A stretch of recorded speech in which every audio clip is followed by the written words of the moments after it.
ਕਰੋ। ਵਿਊਅਰਸ ਅਸੀਂ ਚਾਹਾਂਗੇ ਕਿ ਤੁਸੀਂ ਟੀਵੀ 84 ਨੂੰ ਜੇ ਦੇਖਣਾ ਚਾਹੁੰਦੇ ਹੋ ਤਾਂ ਤੁਸੀਂ ਦੇਖ ਸਕਦੇ ਹੋ ਸਪੈਕਟਰਮ ਕੇਬਲ, ਆਰਸਨ cable, Bell 5 cable in Canada, roku, Jadoo box, ਸ਼ਾਵਾ, ਫੇਸਬੁੱਕ, ਟੀਵੀ 84 ਦੀ ਐਪ ਰਾਹੀਂ online streaming and IP box ਤੇ ਤੁਸੀਂ ਟੀਵੀ 84 ਨੂੰ ਦੇਖ ਸਕਦੇ ਹੋ। ਇਹ ਵੀ ਦੱਸ ਦਈਏ ਜੋ ਸਾਡੇ ਪ੍ਰੋਗਰਾਮ ਦਾ ਸਮਾਂ ਹੈ ਉਹ 1.5 ਘੰਟਾ ਕਰ ਦਿੱਤਾ ਗਿਆ ਹੈ। 7:30 ਤੋਂ ਲੈ ਕੇ 9 ਵਜੇ ਤੱਕ ਤੁਸੀਂ ਸਾਡੇ ਪ੍ਰੋਗਰਾਮ ਨੂੰ ਦੇਖ ਸਕਦੇ ਹੋ ਔਰ ਇਸ ਨੂੰ ਤੁਸੀਂ ਜੇ ਲਾਈਵ ਦੇਖਣਾ ਚਾਹੁੰਦੇ ਹੋ ਤਾਂ ਤੁਸੀਂ ਟੀਵੀ 84 ਨੂੰ ਤੁਸੀਂ ਜੋ ਚੈਨਲ ਹੈ YouTube ਦੇ ਉੱਪਰ ਉਸ ਤੇ ਤੁਸੀਂ ਲਾਈਵ ਦੇਖ ਸਕਦੇ ਹੋ। ਔਰ ਅਸੀਂ ਇਹ ਵੀ ਚਾਹਾਂਗੇ ਕਿ ਤੁਸੀਂ ਇਸ ਟੀਵੀ 84 ਦੇ ਚੈਨਲ ਨੂੰ ਵੱਧ ਤੋਂ ਵੱਧ ਸਬਸਕ੍ਰਾਈਬ ਵੀ ਕਰੋ। Thank you so much. So keep watching TV 84। ਜੀ ਡਾਕਟਰ ਸਾਹਿਬ ਪ੍ਰੋਗਰਾਮ ਸ਼ੁਰੂ ਕਰਦੇ ਹਾਂ। ਜਿਸ ਤਰ੍ਹਾਂ ਕਿ ਅੱਜ ਇਸ ਹਫਤੇ ਦਾ ਅਸੀਂ ਪਹਿਲਾ ਪ੍ਰੋਗਰਾਮ ਕਰਨ ਜਾ ਰਹੇ ਹਾਂ ਔਰ ਅਸੀਂ ਚਾਹਾਂਗੇ ਜੋ ਕਾਫੀ ਸਾਰੇ ਬੈਕਅਪ ਜੋ ਇਸ਼ੂ ਹੁੰਦੇ ਨੇ ਉਹ ਵੀ ਤੁਸੀਂ ਵਿਚਾਰ ਕਰਨਾ ਚਾਹੁੰਦੇ ਹੋ ਸਾਡੇ ਦਰਸ਼ਕਾਂ ਨਾਲ। So I think you have so many new issue for this week. So की कहना चाहोगे डॉक्टर साहब साढ़े दर्शकों ਨੂੰ? देखो ਜਿਹੜਾ ਨਵੇਂ ਇਸ਼ੂ ਤੋਂ ਪਹਿਲਾਂ ਕਿਉਂਕਿ ਵੀਕਐਂਡ ਵੀ ਕਾਫੀ ਸੌਰੀ ਡਾਕਟਰ ਸਾਹਿਬ ਮੈਂ ਵੀਕਐਂਡ ਨਹੀਂ ਤੁਹਾਡੇ ਤੋਂ ਪੁੱਛਿਆ ਜੀ, ਲੇਕਿਨ ਉਸ ਦੀ ਗੱਲ ਕਰਨ ਤੋਂ ਵੀ ਪਹਿਲਾਂ ਅੱਜ ਕ੍ਰਿਸਮਸ ਈਵ ਹੈ ਜੀ ਔਰ ਦੁਨੀਆ ਦੇ ਕਰੋੜਾਂ ਲੋਕ ਜਿਹੜੇ ਕਿ ਜੀਸਸ ਕ੍ਰਾਈਸਟ ਨੂੰ ਆਪਣਾ ਪ੍ਰੋਫੈਟ ਮਸਾਇਆ ਆਪਣਾ ਰੱਬ ਮੰਨਦੇ ਨੇ ਜੀ, ਉਹਨਾਂ ਦੇ ਲਈ ਇਹ ਬੜਾ ਅਹਿਮੀਅਤ ਵਾਲਾ ਵਕਤ ਹੈ। ਖਾਸ ਤੌਰ ਤੇ ਅੱਜ ਜਦੋਂ ਮਿਡਨਾਈਟ ਹੋਏਗੀ ਤੇ ਪੋਪ ਜਿਹਦਾ ਹੈੱਡਕੁਆਰਟਰ ਵੈਟੀਕਨ 'ਚ ਹੈ, ਬੇਸ਼ੱਕ ਕ੍ਰਿਸਚੀਅਨਿਟੀ ਦੀਆਂ ਵੀ ਹਜ਼ਾਰਾਂ ਡਿਨੋਮੀਨੇਸ਼ਨਸ ਨੇ ਪਰ ਜਿਹੜਾ ਇਹ ਵੈਟੀਕਨ ਹੈ ਇਸ ਦੇ ਨਾਲ ਕੈਥੋਲਿਕ ਕ੍ਰਿਸਚਨ ਜਿਨ੍ਹਾਂ ਦੀ ਗਿਣਤੀ ਵੀ 1 ਬਿਲੀਅਨ ਦੇ ਨੇੜੇ ਤੇੜੇ ਹੋਏਗੀ ਆਪਣੇ ਤੌਰ ਤੇ। ਔਰ ਇਸ ਮਿਡਨਾਈਟ ਵੇਲੇ ਪੋਪ ਬਹੁਤ ਸਾਰੀਆਂ ਜ਼ਬਾਨਾਂ ਦੇ ਵਿੱਚ ਜਿਹੜਾ ਮਲਟੀ ਜਿਹੜੀਆਂ ਨੇ ਲੈਂਗੁਏਜਿਸ ਉਹਨਾਂ ਦੇ ਵਿੱਚ ਆਪਣਾ ਮੈਸੇਜ ਦਿੰਦਾ ਹੈ। ਮੈਸੇਜ ਤਾਂ ਉਹ ਆਪਣੀ ਇੱਕ ਜ਼ਬਾਨ 'ਚ ਹੀ ਦਿੰਦਾ ਹੈ ਪਰ ਚਾਰ ਚੁਫੇਰੇ ਪਹੁੰਚਦਾ ਹੈ ਜੀ। ਔਰ ਜਿਹੜੇ ਹਜ਼ਾਰਾਂ ਲੋਕ ਨੇ ਉਸ ਸਕੇਅਰ ਦੇ ਵਿੱਚ ਵੀ ਜਿਹੜਾ ਵੈਟੀਕਨ ਹੈੱਡਕੁਆਰਟਰ ਦੇ ਬਾਹਰ ਹੈ ਉਹ ਖਲੋਤੇ ਹੁੰਦੇ ਨੇ ਔਰ ਦੁਨੀਆ ਵਾਚ ਕਰਦੀ ਹੈ ਕਿ ਪੋਪ ਨੇ ਕੀ ਕਿਹਾ ਜੀ। ਹਾਲਾਂਕਿ ਜਿਹੜਾ ਨਵਾਂ ਪੋਪ ਹੈ ਇਹ ਇੱਕ ਬਦਲੀ ਸੋਚ ਵਾਲਾ ਹੈ। ਜਿਹੜੇ ਪਹਿਲਿਆਂ ਦੇ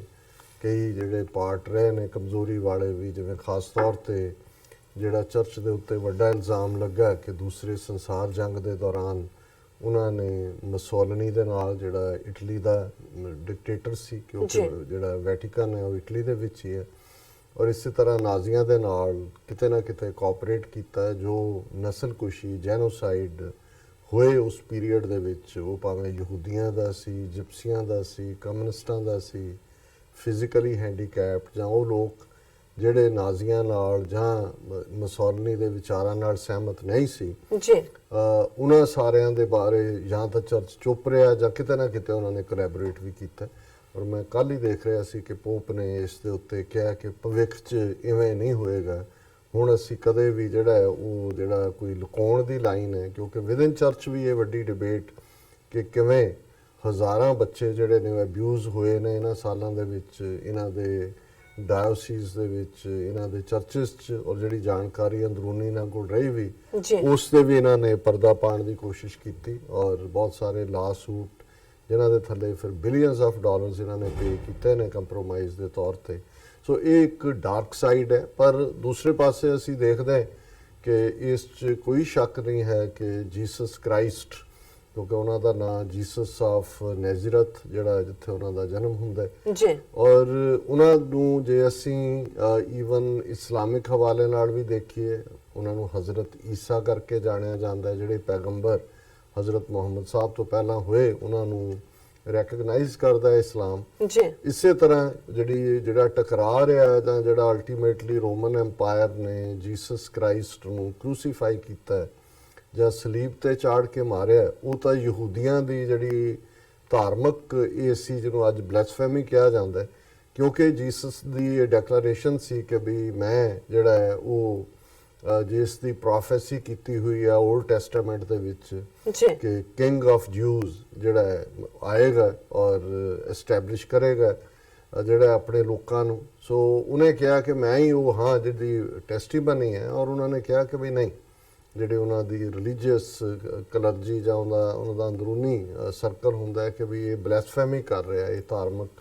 ਅਵਗਿਆ ਕਰ ਰਿਹਾ, ਇਹ ਨਹੀਂ ਹੈ ਸਨ ਆਫ ਗॉड, ਔਰ ਇਹ ਉਹ ਨਹੀਂ ਹੈ ਜਿਹੜਾ ਕਿ ਦਾਵਾ ਕਰ ਰਿਹਾ। ਸੋ ਅਸਲ 'ਚ ਰੋਮਨ ਐਮਪਾਇਰ ਵੀ ਜੇ ਅਸੀਂ ਰਾਜ ਸ਼ਕਤੀਆਂ ਵੱਲ ਦੇਖੀਏ, ਪੋਲੀਟੀਕਲ ਪਾਵਰਸ, ਉਹ ਇਸ ਗੱਲ ਨੂੰ ਸਮਝਦੀਆਂ ਨੇ ਕਿ spiritually awakened people can't be politically subjugated, ਕਿ ਜਿਹੜੇ ਲੋਕ ਰੂਹਾਨੀ ਤੌਰ ਤੇ ਜਿਉਂਦੇ ਹੁੰਦੇ ਨੇ, ਜਿਨ੍ਹਾਂ ਦੇ ਵਿੱਚ ਰੂਹਾਨੀਅਤ ਆ ਜਾਂਦੀ ਹੈ, ਉਹ ਫਿਰ ਧੱਕਾ ਬਰਦਾਸ਼ਤ ਨਹੀਂ ਕਰਦੇ, ਸਿਆਸੀ ਜ਼ੁਲਮ ਜਾਂ ਸਿਆਸੀ ਗਲਬਾ ਉਹ ਬਰਦਾਸ਼ਤ ਨਹੀਂ ਕਰਦੇ। ਤੇ ਇਹ ਵੀ ਉਹ ਆਪਣੇ ਮੱਥੇ ਤੇ ਜਾਂ ਆਪਣੇ ਹੱਥਾਂ ਤੇ ਉਸ ਖੂਨ ਨੂੰ ਨਹੀਂ ਲੈਣਾ ਚਾਹੁੰਦੇ ਕਿ ਉਹਨਾਂ ਨੇ ਕੀਤਾ। ਉਹ ਫਿਰ ਵਿੱਚ ਵਿਚਾਲੇ ਜਿਹੜੇ ਹੁੰਦੇ ਨੇ ਉਹਨਾਂ ਹੀ ਲੋਕਾਂ ਦੇ ਆਪਣੇ ਲੋਕਾਂ ਚੋਂ ਇਸ ਕਿਸਮ ਦਿਆਂ ਨੂੰ ਲੱਭ ਲੈਂਦੇ ਨੇ, ਜਿਸ ਦਾ ਬਹਾਨਾ ਬਣਾ ਕੇ ਉਹ ਉਹਨਾਂ ਆਵਾਜ਼ਾਂ ਨੂੰ ਬੰਦ ਕਰ ਦਿੰਦੇ ਨੇ ਜਿਹੜੀਆਂ ਸੱਚ ਦੀਆਂ ਆਵਾਜ਼ਾਂ ਹੁੰਦੀਆਂ। ਔਰ ਇਹ ਕਹਾਣੀ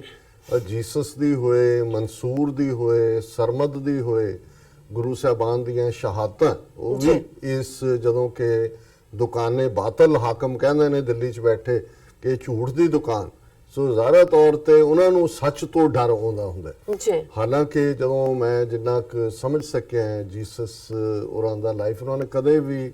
ਡਾਇਰੈਕਟਲੀ ਕਨਫਰੰਟ ਨਹੀਂ ਕੀਤਾ ਪੋਲੀਟੀਕਲ ਪਾਵਰ ਨੂੰ, ਜਦੋਂ ਉਹਨਾਂ ਨੂੰ, ਕਿਉਂਕਿ ਪੋਲੀਟੀਕਲ ਪਾਵਰ ਰੋਮਨ ਐਮਪਾਇਰ ਸੀ, ਰੋਮਨਸ ਨੇ ਪੂਰਾ ਗਲਬਾ ਪਾਇਆ ਹੋਇਆ ਸੀ।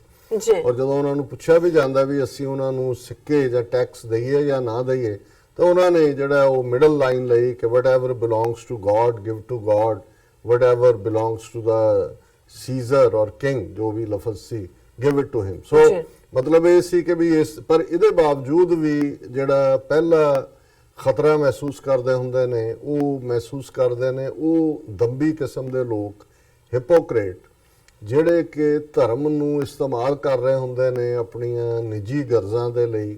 ਨਿੱਜੀ ਮੁਫਾਦ ਦੇ ਲਈ, ਐਸ਼ ਪ੍ਰਸਤੀ ਦੇ ਲਈ। ਤੇ ਜਦੋਂ ਕੋਈ ਸੱਚਾ ਸੁੱਚਾ ਬੰਦਾ ਉਹਨਾਂ ਦੇ ਵਿਚਕਾਰ ਆ ਜਾਂਦਾ ਤੇ ਉਹ ਫਿਰ ਖੌਫਜ਼ਦਾ ਹੋ ਜਾਂਦੇ ਨੇ, ਉਹਨਾਂ ਨੂੰ ਲੱਗਦਾ ਹੈ ਕਿ ਵੀ ਇਹ ਜਿਹੜਾ ਹੈ ਇਹ ਸੱਚਿਆਰ ਹੈ ਔਰ ਇਹ ਸਾਡੇ ਲਈ ਖਤਰਾ ਹੈ। ਸੋ ਜ਼ਾਹਿਰ ਹੈ ਕਿ ਜੀਸਸ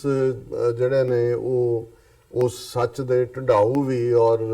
ਹਿੰਮਤ ਨਾਲ ਗੱਲ ਕਹਿਣ ਦੀ, ਜਿਵੇਂ ਉਹਨਾਂ ਦੀ ਜ਼ਿੰਦਗੀ ਦਾ ਇੱਕ ਵਾਕਿਆ ਹੈ ਕਿ ਕਿਵੇਂ ਉਹਨਾਂ ਨੇ ਜੈਰੂਸ਼ਲਮ ਦਾ ਉਹ ਓਲਡ ਟੈਂਪਲ ਜਿਹੜਾ ਜੂਸ ਦਾ ਸੀ, ਜਿੱਥੇ ਕਿ ਪ੍ਰੇਅਰ ਹੋਣੀ ਚਾਹੀਦੀ ਸੀ, ਪਰ ਉੱਥੇ ਕਿਵੇਂ ਵਪਾਰੀ ਆਉਂਦੇ ਨੇ, ਉੱਥੇ ਉਹ ਜੂਆ ਖੇਡਦੇ ਨੇ, ਕਿਵੇਂ ਉਹ ਹੋਰ ਸਾਰੀਆਂ ਜਿਹੜੀਆਂ ਬਦ ਚੀਜ਼ਾਂ ਨੇ ਉਹ ਕਰਦੇ ਨੇ। ਸੋ ਉਹ ਉਹਨਾਂ ਜਾ ਕੇ ਉਹਨਾਂ ਦੇ ਸਾਰੇ ਟੇਬਲ ਉਲਟ ਦਿੰਦੇ ਨੇ ਔਰ ਉਹਨਾਂ ਨੂੰ ਚੈਲੰਜ ਕਰਦੇ ਨੇ। ਸੋ ਜ਼ਾਹਿਰਾ ਤੌਰ ਦੇ ਉੱਤੇ ਇਹ ਜੂਸ ਦੀ ਧਾਰਮਿਕ ਕੌਂਸਲ ਵਾਲੇ ਲੋਕ ਸੀ ਜਿਨ੍ਹਾਂ ਨੇ ਰੋਮਨ ਐਮਪਾਇਰ ਨੂੰ ਇਹ ਕਹਿ ਕੇ ਕਿ ਬਲੈਸਫੇਮੀ ਕਰ ਰਿਹਾ ਹੈ, ਇਹ ਸਨ ਆਫ ਗॉड ਕਹਿ ਰਿਹਾ, ਆਪਣੇ ਆਪ ਨੂੰ ਮਸਾਇਆ ਕਹਿ ਰਿਹਾ, ਜਿਹੜਾ ਕਿ ਸਾਡੇ ਧਰਮ ਦੇ ਵਿੱਚ ਮੁਤਾਬਕ ਜਿਹੜੀ ਹੈ ਉਹ ਧਾਰਮਿਕ ਅਵਗਿਆ ਜਾਂ ਧਾਰਮਿਕ ਗੁਨਾਹ ਹੈ। ਔਰ ਇਸ ਦੇ ਥੱਲੇ ਹੀ, ਇਸ ਲਈ ਜਦੋਂ ਹੁਣ ਇਹਨਾਂ ਸਾਰੇ ਹਫ਼ਤਿਆਂ 'ਚ ਹੀ ਬਹੁਤ ਸਾਰੀਆਂ ਟੀਵੀ ਦੇ ਉੱਤੇ ਫਿਲਮਾਂ ਵੀ ਚੱਲ ਰਹੀਆਂ, ਬਹੁਤ ਸਾਰੇ ਦੇਖ ਰਹੇ ਹੋਣਗੇ ਕਿ ਰੋਮਨ ਐਮਪਾਇਰ ਦਾ ਜਿਹੜਾ ਕਿੰਗ ਹੈ ਉਹ ਇਵੈਂਚੁਅਲੀ ਆਪਣੇ ਹੱਥ ਧੋਂਦਾ ਹੈ ਚਰਮਚੀ ਦੇ ਵਿੱਚ ਕਿ I have washed my hands of this sin, ਕਿ ਮੈਂ ਇਸ ਪਾਪ ਤੋਂ ਆਪਣੇ ਆਪ ਨੂੰ ਬਰੀ ਕਰਦਾ। ਸੋ ਜ਼ਾਹਿਰ ਹੈ ਵੀ ਜਿਹੜਾ ਲੰਬਾ ਵਕਤ ਜਿਊਸ ਦੀ, ਹਾਲਾਂਕਿ ਜੀਸਸ ਕ੍ਰਾਈਸਟ ਖੁਦ ਫਲਸਤੀਨੀ ਜਿਊ ਸਨ, ਯਹੂਦੀ ਸਨ, ਲੇਕਿਨ ਜਿਹੜੀ ਲੰਬਾ ਵਕਤ ਯਹੂਦੀਆਂ ਦੀ ਪਰਸੀਕਿਊਸ਼ਨ ਹੋਈ ਦੁਨੀਆ ਭਰ ਦੇ ਵਿੱਚ, ਜਿਹਦੇ ਜਿਹੜੀ ਸਭ ਤੋਂ ਜ਼ਿਆਦਾ ਈਸਾਈਆਂ ਨੇ ਕੀਤੀ, ਉਹਦਾ ਇੱਕ ਵੱਡਾ ਕਾਰਨ ਇਹ ਸੀ ਕਿ ਜਿਹੜੇ ਈਸਾਈ ਨੇ ਉਹ ਇਹ ਸਮਝਦੇ ਸੀ ਕਿ ਇਹਨਾਂ ਯਹੂਦੀਆਂ ਦੀ ਬਦੌਲਤ ਹੀ ਜਿਹੜੇ ਜੀਸਸ ਨੇ ਉਹ ਸਲੀਬ ਦੇ ਉੱਤੇ ਚੜ੍ਹੇ। ਸੋ ਇੱਕ ਵੱਖਰਾ ਐਸਪੈਕਟ ਹੈ। ਫਿਰ ਜਨਮ ਨਾਲ ਜੁੜੀ ਹੋਈ ਗੱਲ ਹੁੰਦੀ ਹੈ, ਉਸ ਦੇ ਵਿੱਚ ਉਹਨਾਂ ਦਾ ਇੱਕ ਖੁਰਲੀ ਦੇ ਵਿੱਚ ਪੈਦਾ ਹੋਣਾ ਜਿਹੜਾ ਹੈ, ਔਰ ਮਦਰ ਮੇਰੀ ਜਿਹੜੇ ਕਿ ਇਹਨਾਂ ਦੀਆਂ ਪਰੰਪਰਾਵਾਂ ਨੇ ਕਿ ਵੀ ਉਹ ਇੱਕ ਵਰਜਨ ਨੇ, ਉਹਨਾਂ ਦਾ ਵਿਆਹ ਨਹੀਂ ਸੀ ਸਟਿਲ, ਕਿਉਂਕਿ ਉਹ ਰੱਬ ਨੇ, ਇਸ ਲਈ ਉਹਨਾਂ ਦੀ ਕੁੱਖ ਚੋਂ ਪੈਦਾ ਹੋਇਆ ਸੀ। ਧਾਰਮਿਕ ਵਿਸ਼ਵਾਸ ਦੇ ਉੱਤੇ ਕਿਸੇ ਦੇ ਕੋਈ ਟਿੱਪਣੀ ਨਹੀਂ ਕਰਨਾ ਚਾਹੁੰਦੇ। ਹਾਲਾਂਕਿ ਜਦੋਂ ਅਸੀਂ ਕੁਰਾਨ ਮਜੀਦ ਦੇ ਵਿੱਚ ਦੇਖਦੇ ਹਾਂ, ਉਹ ਵੀ ਮੈਰੀ ਨੂੰ ਮਰੀਮ ਕਰਕੇ ਜਿਹੜਾ ਹੈ ਉਹ ਉਹਨਾਂ ਨੂੰ ਸੰਬੋਧਨ ਕਰਦੇ ਨੇ, ਸਤਿਕਾਰਤ ਨੇ ਜੀ। ਔਰ ਉਹ ਜਦੋਂ ਜਨਮ ਦੱਸਦੇ ਨੇ ਤਾਂ ਇੱਕ ਖਜੂਰ ਦੇ ਦਰਖਤ ਦੇ ਥੱਲੇ ਜਿਹੜਾ ਹੈ ਉਹਨਾਂ ਦਾ ਹੁੰਦਾ ਹੈ। ਪਰ ਮਰੀਮ ਦਾ ਵਰਜਨ ਹੋਣਾ ਔਰ ਇਹ ਜਿਹੜੇ ਇਹਨਾਂ ਦੇ ਕੈਥੋਲਿਕਸ ਨੇ, ਇਹ ਜਦੋਂ ਈਵਨ ਜੀਸਸ ਦੀ ਜਾਂ ਮਦਰ ਮਰੀਮ ਉਹਨਾਂ ਦੇ ਅੱਗੇ ਵੀ ਦੁਆ ਪ੍ਰੇਅਰ ਕਰਦੇ ਨੇ, ਕਿਉਂਕਿ ਉਹਨਾਂ ਦਾ ਸਟੇਟਸ ਜਿਹੜਾ ਹੈ ਉਹ ਉਵੇਂ ਹੀ ਹੈ ਜਿਹੜਾ ਕਿ ਉਹਨਾਂ ਦੇ ਲਈ ਉਹ ਬੜੀ ਪਾਇਸ ਔਰ ਪਵਿੱਤਰ ਮਾਂ ਦੇ ਤੌਰ ਤੇ ਦੇਖਦੇ ਨੇ ਜੀ। ਔਰ ਮੈਂ ਕਈ ਵਾਰ ਦੇਖਦਾ ਹਾਂ ਵੀ ਬਹੁਤ ਚੀਜ਼ਾਂ ਫੇਥ ਦੇ ਨਾਲ ਜੁੜੀਆਂ ਹੁੰਦੀਆਂ ਨੇ ਔਰ ਅੱਜ ਇਹ ਸਾਡੇ ਲਈ ਕਈ ਵਾਰੀ ਇਹ ਔਖ ਵਾਲੀ ਗੱਲ ਹੁੰਦੀ ਹੈ ਕਿ ਕਿਵੇਂ ਅੱਜ ਸਾਡਾ ਹੀ ਆਪਣਾ ਇੱਕ ਵੱਡਾ ਤਬਕਾ ਜਿਹੜੇ ਆਪਣੇ ਆਪ ਨੂੰ ਬੁੱਧੀਜੀਵੀ ਜਾਂ ਪੜ੍ਹੇ ਲਿਖੇ ਕਹਿੰਦੇ ਨੇ ਕਿ ਉਹ ਸਿੱਖ ਧਰਮ ਜਿਹੜਾ 550 ਸਾਲ ਤੋਂ ਨਵੀਨ ਯੁੱਗ ਦਾ ਧਰਮ ਹੈ, ਮਾਡਰਨ ਪੀਰੀਅਡ ਦੇ ਵਿੱਚ ਜੀ। ਔਰ ਬਹੁਤ ਕੁਝ ਐਸਾ ਹੈ ਜਿਹੜਾ ਕਿ ਕੁਦਰਤ ਦੇ ਮੁਤਾਬਕ ਸਾਰਾ ਪ੍ਰੈਕਟੀਕਲ ਐਸਪੈਕਟ ਜਿਹੜੇ ਨੇ ਕਿਤੇ ਵੀ ਹੁਣ ਹਾਲਾਂਕਿ ਬਾਈਬਲ ਦੀਆਂ ਜਾਂ ਦੂਸਰੇ ਧਰਮ ਗ੍ਰੰਥਾਂ ਦੀਆਂ ਪ੍ਰੋਬਲਮਸ ਹੋਣਗੀਆਂ ਕਿਉਂਕਿ ਉਹਨਾਂ ਨੇ ਜੇ ਜ਼ਮੀਨ ਨੂੰ ਕਿਹਾ ਕਿ ਭਾਈ ਉਹ ਚਪਟੀ ਹੈ ਕਿ ਗੋਲ ਨਹੀਂ ਹੈ ਕਿ ਕੋਈ ਹੋਰ ਦੁਨੀਆ ਐਗਜ਼ਿਸਟ ਕਰਦੀ ਹੈ, ਜਾਂ ਜਦੋਂ ਅਸੀਂ ਐਵੋਲੂਸ਼ਨ ਦੀ ਗੱਲ ਕਰਦੇ ਹਾਂ ਕਿ ਰੱਬ ਨੇ ਮੰਡੇ ਇਹ ਬਣਾਇਆ, ਟਿਊਜ਼ਡੇ ਇਹ ਬਣਾਇਆ, ਜਦੋਂ science the theory of evolution ਆਉਂਦੀ ਹੈ ਤਾਂ ਉਹਦੇ ਨਾਲ ਟਕਰਾਅ ਹੁੰਦਾ। ਪਰ ਸਿੱਖ ਧਰਮ ਦੇ ਮੁਤਾਬਕ ਤਾਂ ਬਹੁਤ ਕੁਝ ਐਸਾ ਹੈ ਜਿਹਨੂੰ ਤੁਸੀਂ ਬੜੀ ਆਸਾਨੀ ਨਾਲ ਬਿਨਾਂ ਜਿਹੜੇ ਸਾਇੰਸ ਦੇ ਨੇ ਅੱਜ ਦੇ ਪ੍ਰਿੰਸੀਪਲ ਉਹਨਾਂ ਨਾਲ ਟਕਰਾਅ ਦੇ ਐਕਸਪਲੇਨ ਕਰ ਸਕਦੇ ਹੋ। ਪਰ ਇਹਦੇ ਬਾਵਜੂਦ ਇੱਕ ਵੱਡਾ ਤਬਕਾ ਸਾਡੇ 'ਚ ਐਸਾ ਖਲੋ ਗਿਆ ਜਿਹੜਾ ਹਰ ਚੀਜ਼ ਦੇ ਉੱਤੇ ਜਿਹੜਾ ਉਹ ਸਵਾਲੀਆ ਨਿਸ਼ਾਨ ਪੈਦਾ ਕਰਦਾ। ਸੋ ਅਸੀਂ ਸਮਝਦੇ ਹਾਂ ਕਿ ਇਹ ਜਿੱਥੇ ਫੇਥ ਦੀ ਗੱਲ ਹੈ ਉਹਦੇ 'ਚ ਕੋਈ ਸ਼ੱਕ ਨਹੀਂ ਹੈ ਕਿ ਕ੍ਰਿਸਚੀਅਨਿਟੀ ਨੇ ਔਰ ਖਾਸ ਤੌਰ ਤੇ ਜਦੋਂ ਸੇਵਾ ਦਾ ਪੱਖ ਅਸੀਂ ਦੇਖਦੇ ਜਿਵੇਂ ਸੈਲਫਲੈਸਲੀ ਦੁਨੀਆ ਭਰ ਦੇ ਵਿੱਚ ਇਹਨਾਂ ਦੀਆਂ ਹਜ਼ਾਰਾਂ ਦੀ ਗਿਣਤੀ ਦੇ ਵਿੱਚ ਨਨਸ ਜਿਹੜੀ ਆਪਣੀ ਜ਼ਿੰਦਗੀ ਜਿਹੜਾ ਹੈ ਉਹ ਆਪਣੇ ਧਰਮ ਦੇ ਨਾਂ ਤੇ ਦਿੰਦੀਆਂ ਨੇ, ਮਜ਼ਹਬ ਦੇ ਨਾਂ ਤੇ ਜਾ ਕੇ ਸੇਵਾ ਕਰਦੀਆਂ। ਮਦਰ ਟਰੇਸਾ ਸਾਡੇ ਸਾਹਮਣੇ ਇੱਕ ਉਦਾਹਰਣ ਹੈ ਔਰ ਇਸੇ ਤਰ੍ਹਾਂ ਦੁਨੀਆ ਦੇ ਵਿੱਚ ਹੋਰ ਵੀ ਇਸੇ ਤਰ੍ਹਾਂ ਐਜੂਕੇਸ਼ਨ ਅੱਜ ਵੀ ਜਿਹੜੇ ਭਾਰਤ ਦੇ ਵਿੱਚ ਵੱਡੇ ਵੱਡੇ ਹਿੰਦੂ ਧਵੀ ਜਿਹੜੇ ਚਰਚਾਂ ਦੇ ਉੱਤੇ ਹਮਲੇ ਕਰਦੇ ਨੇ, ਜਿਵੇਂ ਨਾਗਾਲੈਂਡ ਦੀ ਘਟਨਾ ਮੈਂ ਅੱਜ ਹੀ ਦੇਖ ਰਿਹਾ ਸੀ ਕਿ ਵੀ ਉੱਥੇ ਕੀ ਚੱਲ ਰਿਹਾ। ਉਸ ਤੋਂ ਪਹਿਲਾਂ ਅਲੀਗੜ੍ਹ ਦੇ ਵਿੱਚ ਪਿਛਲੇ ਸਾਲ ਕ੍ਰਿਸਮਸ ਜਿੱਥੇ ਵਿਚਾਰੇ ਮਨਾ ਰਹੇ ਸੀ ਉੱਥੇ ਜਾ ਕੇ ਹਿੰਦੂ ਧਵੀ ਭੀੜ ਨੇ ਹਮਲਾ ਕੀਤਾ ਸੀ। ਇਹਨਾਂ ਦੇ ਜਿੰਨੇ ਹੀ ਵੱਡੇ ਵੱਡੇ ਆਈਡੀਆਲੋਗ ਨੇ ਔਰ ਜਿਹੜੇ ਈਸਾਈਆਂ ਨੂੰ ਬਾਹਰਲਾ ਔਰ ਜਿਹੜਾ ਉਹ ਹਿੰਦੂਤਵਾ 'ਚ ਮਰਜ ਕਰਨ ਦੀ ਜਾਂ ਜਜ਼ਬ ਹੋਣ ਦੀ ਸਲਾਹ ਦਿੰਦੇ ਨੇ ਉਹਨਾਂ ਦੇ ਉਹ ਆਪ ਵੀ ਬਹੁਤ ਸਾਰੇ ਜਿਹੜੇ ਇਹਨਾਂ 'ਚੋਂ ਪੜ੍ਹੇ ਲਿਖੇ ਨੇ, ਅੰਗਰੇਜ਼ੀ ਸਕੂਲਾਂ ਦੇ ਪੜ੍ਹੇ ਹੋਏ ਨੇ ਔਰ ਇਹਨਾਂ 'ਚੋਂ ਜਿਹੜੇ ਇਹਨਾਂ ਨੂੰ ਈਸਾਈਆਂ ਨੂੰ ਗਾਲਾਂ ਵੀ ਕੱਢ ਰਹੇ ਹੁੰਦੇ ਨੇ ਉਹ ਜਾ ਕੇ ਫਿਰ ਲੱਭ ਰਹੇ ਹੁੰਦੇ ਨੇ ਕਿ ਉਹਨਾਂ ਦੇ ਬੱਚੀ ਨੂੰ ਮਦਰ ਮੈਰੀ ਸਕੂਲ 'ਚ ਜਾਂ ਸੈਕਰਡ ਹਾਰਟ 'ਚ ਜਾਂ ਦੂਸਰੇ ਜਿਹੜੇ ਇਹਨਾਂ ਦੇ ਸਟੈਂਡਰਡ ਐਜੂਕੇਸ਼ਨ ਅੱਜ ਵੀ ਸਾਊਥ ਏਸ਼ੀਆ ਦੇ ਵਿੱਚ, ਉਹ ਪਾਕਿਸਤਾਨ 'ਚ ਵੀ ਸ਼ਾਇਦ ਐਵੇਂ ਹੀ ਹੋਏਗਾ, ਉਹ ਕ੍ਰਿਸਚੀਅਨ ਸਕੂਲਾਂ ਦੇ ਵਿੱਚ ਹੀ ਹੈ। ਸੋ ਮੈਂ ਸਮਝਦਾ ਹਾਂ ਵੀ ਜਿਹਨੂੰ ਅਸੀਂ ਸਾਡੀ ਗੁਰਬਾਣੀ ਸਾਨੂੰ ਇਹ ਕ੍ਰਾਈਟੇਰੀਆ ਦਿੰਦੀ ਹੈ ਕਿ ਸਾਂਝ ਕੀਚੈ ਗੁਣਾ ਕੇਰੀ ਛੋੜ ਅਵਗੁਣ ਚੱਲੀਏ, ਜਿਹੜੀਆਂ ਕਮਜ਼ੋਰ ਗੱਲਾਂ ਨੇ ਇਹਨਾਂ ਦੇ ਵਿੱਚ ਖਾਸ ਤੌਰ ਤੇ ਜਿਹੜਾ ਇੱਕ ਕਨਵਰਸ਼ਨ ਕਰਨ ਦੀ ਲਾਈਨ ਹੈ ਕਿ ਵੀ ਤੁਸੀਂ ਕੋਈ ਲਾਲਚ ਦੇ ਕੇ ਕੋਈ ਹੋਰ ਸੇਵਾ ਦੇ ਨਾਂ ਥੱਲੇ ਜਾਂ ਦੂਜਾ ਕਨਵਰਟ ਕਰਨਾ। ਔਰ ਇਹ ਖਬਰਾਂ ਜਿਵੇਂ ਪੰਜਾਬ ਦੇ ਆਮ 'ਚ ਵੀ ਔਰ ਖਾਸ ਤੌਰ ਤੇ ਦੁਆਬਾ ਰੀਜਨ 'ਚੋਂ ਹੁਸ਼ਿਆਰਪੁਰ ਜਲੰਧਰ ਇਸ ਬੈਲਟ 'ਚੋਂ ਹੁਣ ਆ ਰਹੀਆਂ ਨੇ ਕਿ ਕਿੰਨੀ ਵੱਡੀ ਗਿਣਤੀ 'ਚ ਜਿਹੜੇ ਇਸ ਕਿਸਮ ਦੇ ਫਰਾਡੀ ਚਰਚ ਨੇ ਹੀਲਿੰਗ ਦੇ ਨਾਂ ਥੱਲੇ ਕਿ ਉਹ ਲੋਕਾਂ ਨੂੰ ਕਨਵਰਟ ਕਰ ਰਹੇ ਨੇ। ਹਰ ਕੋਈ ਕਿਸੇ ਦੇ ਗੋਡੇ ਦੁਖਦੇ ਨੇ, ਕਿਸੇ ਦੇ ਗਿੱਟੇ ਦੁਖਦੇ ਨੇ, ਕੋਈ ਹੋਰ ਹੈ ਸੋ ਵੱਡਾ ਪ੍ਰਚਾਰ ਕਰਕੇ ਕਿ ਜੀ ਦੁਆ ਅਸੀਂ ਕਰਾਂਗੇ ਔਰ ਦੂਜਾ ਔਰ ਬੜੇ ਬੜੇ ਇਕੱਠ ਜਿਹੜੇ ਨੇ ਉਹ ਹੁੰਦੇ ਨੇ ਉਹਨਾਂ ਦੇ ਵਿੱਚ ਬਿਮਾਰੀ ਜਿਵੇਂ ਪੰਜਾਬੀ 'ਚ ਕਹਿੰਦੇ ਨੇ ਮਰੀਜ਼ ਦੇ ਕੰਨ ਵੈਰੀ ਪਹੁੰਚ ਜਾਂਦੇ ਨੇ। ਉੱਥੇ ਉਹੀ ਫਰਾਡ ਡਰਾਮੇ ਜਿਹੜੇ ਇੱਥੇ ਇਹਨਾਂ ਦੇ ਟੈਲੀਵੈਂਜਲਿਸਟ ਟੀਵੀ ਦੇ ਉੱਤੇ ਕਰਦੇ ਨੇ, ਆਪਣੇ ਹਾਇਰਡ ਬੰਦੇ ਵਿੱਚ ਰੱਖੇ ਹੁੰਦੇ ਨੇ, ਉਹੀ ਹੁੰਦਾ ਜੀ ਦੁਆ ਕਰ ਦਿੱਤੀ, ਬੰਦਾ ਲੰਗੜਾ ਹੈ ਇਹ ਲੰਗੜਾ ਕੇ ਫਿਰ ਉਹ ਇੱਕਦਮ ਸੋਟੀ ਸੁੱਟ ਦਿੰਦਾ, ਕਹਿੰਦਾ ਜੀਸਸ ਮੈਂ ਹੀਲ ਹੋ ਗਿਆ ਔਰ ਸਾਰੇ ਸੋ ਇਹ ਸਾਰਾ ਆਰਕੈਸਟ੍ਰੇਟਡ ਡਰਾਮੇਬਾਜ਼ੀ। ਸੋ ਇਹਦੇ ਥੱਲੇ ਔਰ ਜਦੋਂ ਕਿ ਭਾਰਤ ਦੇ ਵਿੱਚ ਇਹਨਾਂ ਨੂੰ ਹਿੰਦੂ ਤਵੀਆਂ ਨੇ ਪੂਰਾ ਟਾਰਗੇਟ ਕੀਤਾ ਹੋਇਆ, ਅਸੀਂ ਇਹ ਸਮਝਦੇ ਹਾਂ ਕਿ ਪੰਜਾਬ ਦੇ ਵਿੱਚ ਜਿੱਥੇ ਸਿੱਖੀ ਵੈਲਿਊਜ਼ ਜਿਹੜੀਆਂ ਨੇ ਉਹ ਬਿਲਕੁਲ ਟੋਲਰੈਂਸ ਦੀਆਂ ਨੇ, ਸਹਿਨਸ਼ੀਲਤਾ ਦੀਆਂ ਨੇ, ਉੱਥੇ ਜ਼ਰੂਰੀ ਹੈ ਵੀ ਇਸ ਕਿਸਮ ਦੀ ਇਹ ਕਨਵਰਸ਼ਨ ਕਰਨ ਦੀ ਲਾਈਨ ਨਾ ਰੱਖਣ ਕਿਉਂਕਿ ਅਲਟੀਮੇਟਲੀ ਇੱਕ ਚੀਜ਼ ਐਸੀ ਆ ਜਾਂਦੀ ਇਹਦੇ 'ਚ ਠੀਕ ਹੈ ਕਿ ਇਹਦੇ 'ਚ ਸਾਡੀਆਂ ਧਾਰਮਿਕ ਸੰਸਥਾਵਾਂ ਜਾਂ ਦੂਸਰਿਆਂ ਦੇ ਵੀ ਵੱਡੀ ਫੇਲਿਅਰ ਹੈ ਕਿ ਅਸੀਂ ਲੋਕਾਂ ਤੱਕ ਔਰ ਖਾਸ ਤੌਰ ਤੇ ਪੇਂਡੂ ਜਨਤਾ ਔਰ ਉਹਨਾਂ 'ਚੋਂ ਵੀ ਅੱਗੋਂ ਗਰੀਬ ਤਬਕਾ ਦਲਿਤ ਭਾਈਚਾਰਾ ਜਿਹੜਾ ਨੂੰ ਅਸੀਂ ਨਕਾਰਿਆ ਔਰ ਇਹ ਸਾਰੇ ਪੀਰੀਅਡ ਦੇ ਵਿੱਚ ਉਹਨਾਂ ਦੀ ਸੁੱਧ ਨਹੀਂ ਲਈ, ਨਤੀਜੇ ਦੇ ਤੌਰ ਤੇ ਉਹ ਸਿਟਿੰਗ ਡਕਸ ਨੇ, ਉਹਨਾਂ ਨੂੰ ਕੋਈ ਲੈ ਜਾਏ। ਇਹੀ ਕਾਰਨ ਹੈ ਕਿ ਬਹੁਤ ਵਾਰ ਜਿਹੜੀ ਹਿੰਸਾ ਮੁਸਲਮਾਨਾਂ ਦੇ ਖਿਲਾਫ ਭਾਰਤ 'ਚ ਹੁੰਦੀ ਰਹੀ ਹੈ ਜਾਂ ਹੁੰਦੀ ਹੈ, ਜਾਂ ਸਿੱਖਾਂ ਦੇ ਖਿਲਾਫ ਨਵੰਬਰ 84 'ਚ ਹੋਈ, ਉਹਦੇ 'ਚ ਦਲਿਤ ਵਰਗ ਦਾ ਵੀ ਇੱਕ ਹਿੱਸਾ ਵਰਤਿਆ ਜਾਂਦਾ ਹੈ। ਉਹਨਾਂ ਨੂੰ ਕੋਈ ਵੀ ਜਿਹੜਾ ਪੈਸੇ ਦੇ ਕੇ ਜਾਂ ਕਿਉਂਕਿ ਉਹਨਾਂ ਦੀ ਪਛਾਣ ਜਾਂ ਉਹਨਾਂ ਤੱਕ ਇਹ ਪਹੁੰਚ ਹੋਈ ਨਹੀਂ ਕਿ ਵੀ ਇਹ ਅਸਲੀ ਇਹ ਹਿੰਦੂ ਤਵੀਆਂ ਦਾ ਏਜੰਡਾ ਕੀ ਹੈ। ਔਰ ਦੂਜੇ ਪਾਸੇ ਅਸੀਂ ਸਮਝਦੇ ਹਾਂ ਵੀ ਇਹ ਜਿਹੜਾ ਕ੍ਰਿਸਚੀਅਨਿਟੀ ਦਾ ਇਹ ਪਾਰਟ ਹੈ ਕਿ ਜਿਹਦੇ 'ਚ ਉਹ ਆਪਣੀ ਗਿਣਤੀ ਵਧਾਉਣ ਤੇ ਲੱਗੇ ਹੁੰਦੇ ਨੇ, ਇਹ ਇੱਕ ਬਿਟਰਨੈਸ ਪੈਦਾ ਕਰਦਾ ਹੈ, ਕੁੜਿੱਤਨ ਪੈਦਾ ਕਰਦਾ। ਔਰ ਭੈਣ ਜੀ ਅਮਨਜੋਤ ਕੌਰ ਉਹਨਾਂ ਨੇ ਵੀ ਸਾਨੂੰ ਇੱਕ ਈਮੇਲ ਲਿਖੀ, ਉਹਨਾਂ ਨੇ ਕਿਹਾ ਜੀ ਤੁਸੀਂ ਬਾਕੀਆਂ ਦੀ ਗੱਲ ਕਰਦੇ ਹੋ, ਤੁਸੀਂ ਜੋ ਇਹ ਕਰ ਰਹੇ ਨੇ ਈਸਾਈ ਕ੍ਰਿਸਚੀਅਨਿਟੀ ਹੀਲਿੰਗ ਦੇ ਨਾਂ ਥੱਲੇ ਦੁਆਬੇ 'ਚ, ਤੁਸੀਂ ਕੁਝ ਕਹਿੰਦੇ ਨਹੀਂ, ਤੁਸੀਂ ਬਾਹਰਲੇ ਮੁਲਕਾਂ 'ਚ ਬੈਠੇ ਹੋ, ਪਤਾ ਨਹੀਂ ਕ੍ਰਿਸਚੀਅਨਸ ਤੋਂ ਡਰਦੇ ਹੋ। ਨਹੀਂ, ਇਹ ਗੱਲ ਨਹੀਂ ਹੈ। ਅਸੀਂ ਇਹ ਸਮਝਦੇ ਹਾਂ ਕਿ ਵੀ ਜਿਹੜਾ ਹਰ ਪਾਰਟ ਇੱਕ ਹਰ ਚੀਜ਼ ਦੀ ਇੱਕ ਹੱਦ ਹੁੰਦੀ ਹੈ, ਟੋਲਰੈਂਸ ਸਿੱਖੀ ਦੀਆਂ ਵੈਲਿਊਜ਼। ਔਰ ਅਸੀਂ ਇਸੇ ਲਈ ਅੱਜ ਇਸ ਕ੍ਰਿਸਮਸ ਈਵ ਨੂੰ ਆਪਣੇ ਕ੍ਰਿਸਚੀਅਨ ਭੈਣ ਭਰਾਵਾਂ ਨੂੰ ਵਧਾਈ ਦੇਣ ਲਈ ਚੁਣਿਆ। ਲੇਕਿਨ ਇਸ ਗੱਲ ਦਾ ਜ਼ਰੂਰ ਧਿਆਨ ਰੱਖਿਆ ਜਾਏ ਕਿ ਵੀ ਇਹ ਜਿਹੜਾ ਪਾਰਟ ਹੈ ਕਿ ਵੀ ਤੁਸੀਂ ਦੂਸਰਿਆਂ ਦੇ ਮਜ਼ਹਬ ਦੇ ਤੁਸੀਂ ਆਪਣੀ ਪ੍ਰੈਕਟਿਸ ਕਰੋ, ਜਿਵੇਂ ਵੀ ਤੁਹਾਨੂੰ ਜੋ ਆਦੇਸ਼ ਹੈ, ਔਰ ਅਸੀਂ ਉਸ ਦਾ ਸਤਿਕਾਰ ਕਰਦੇ ਹਾਂ, ਰਿਸਪੈਕਟ ਕਰਦੇ ਹਾਂ। ਔਰ ਇਹੀ ਗੁਰੂ ਨਾਨਕ ਸਾਹਿਬ ਦਾ ਰਸਤਾ ਹੈ ਕਿ ਭਾਈ ਅਲਟੀਮੇਟਲੀ ਕੋਈ ਕਿਸੇ ਰਾਹ ਤੇ ਤੁਰਿਆ ਜਾਏ, ਜੇ ਉਹਦੇ ਪੱਲੇ ਸੱਚ ਹੈ ਤੇ ਉਸ ਨੂੰ ਜਿਹੜਾ ਉਹ ਰੱਬ ਨੇ ਕਿਸ ਤੇ ਮਿਹਰ ਕਰਨੀ ਹੈ ਕਿ ਤੇ ਇਹ ਰੱਬ ਦੇ ਕੋਲ ਹੈ। ਔਰ ਹਰ ਇੱਕ ਨੂੰ ਇਹ ਮੁੱਢਲਾ ਹੱਕ ਹਾਸਲ ਹੈ ਕਿ ਉਹ ਆਪਣਾ ਫਰੀडम ਆਫ ਐਕਸਪ੍ਰੈਸ਼ਨ ਹੋਏ ਜਾਂ ਫਰੀडम ਆਫ ਰਿਲੀਜਨ ਹੋਏ। ਗੁਰੂ ਤੇਗ ਬਹਾਦਰ ਸਾਹਿਬ ਦੀ ਸ਼ਹਾਦਤ ਵੀ ਜਿਹੜੀ ਹੈ ਉਹ ਕੋਈ ਹਿੰਦੂ ਧਰਮ ਦੇ ਨਾਲ ਹੀ ਜੁੜੀ ਹੋਈ ਨਹੀਂ ਹੈ ਜਿਵੇਂ ਕਿ ਹੁੰਦਾ ਜੀ ਬਚਾਉਣ ਦੇ ਲਈ, ਉਹ ਧਾਰਮਿਕ ਆਜ਼ਾਦੀਆਂ ਦੀ ਦਿੱਤੀ ਹੋਈ ਦੇ ਲਈ ਦਿੱਤੀ ਗਈ ਸ਼ਹਾਦਤ ਹੈ, ਤਾਂ ਕਿ ਕੋਈ ਹਕੂਮਤ ਜਾਂ ਕੋਈ ਸਮਾਜ ਜ਼ਬਰਦਸਤੀ ਕਿਸੇ ਦੇ ਉੱਤੇ ਆਪਣੀਆਂ ਵੈਲਿਊਜ਼ ਨਾ ਥੋਪੇ। ਸੋ ਫਿਰ ਵੀ ਅਸੀਂ ਇਹ ਮਹਿਸੂਸ ਕਰਦੇ ਹਾਂ ਕਿ ਇਹ ਜਿਹੜਾ ਦੁਨੀਆ ਭਰ ਦੇ ਵਿੱਚ ਜਿੱਥੇ ਜੀਸਸ ਨੂੰ ਅੱਜ ਯਾਦ ਕੀਤਾ ਜਾ ਰਿਹਾ, ਇੱਕ ਵੱਖਰੀ ਕਹਾਣੀ ਹੈ ਕਿ ਚਰਚਸ ਦੇ ਵਿੱਚ ਜਾਣ ਵਾਲੇ ਕਿੰਨੇ ਕੁ ਲੋਕ ਹੁੰਦੇ ਨੇ, ਪਰ ਇਹ ਸਾਰਾ ਹੀ ਸੀਜ਼ਨ ਹੌਲੀਡੇ ਸੀਜ਼ਨ ਦੀ ਸ਼ੁਰੂਆਤ ਵੀ ਹੈ ਔਰ ਸਭ ਕੁਝ ਜਿਹੜਾ ਕਮਰਸ਼ੀਅਲਾਈਜੇਸ਼ਨ ਦੀ ਭੇਟ ਚੜ ਚੁੱਕਾ ਹੈ। ਜੀਸਸ ਤਾਂ ਉਸ ਮਿਡਲ ਈਸਟ ਦੀਆਂ ਉਹਨਾਂ ਗਰਮ ਹਵਾਵਾਂ ਦੇ ਵਿੱਚ, ਉਸ ਡੈਜ਼ਰਟ ਦੇ ਵਿੱਚ ਔਰ ਉਸ ਸਾਰੇ ਖਿੱਤੇ 'ਚ ਉਹ ਤੇ ਲੋੜਵੰਦਾਂ ਦੇ ਕੋਲ ਕਿਸੇ ਦੀ ਝੁੱਗੀ 'ਚ ਕਿਸੇ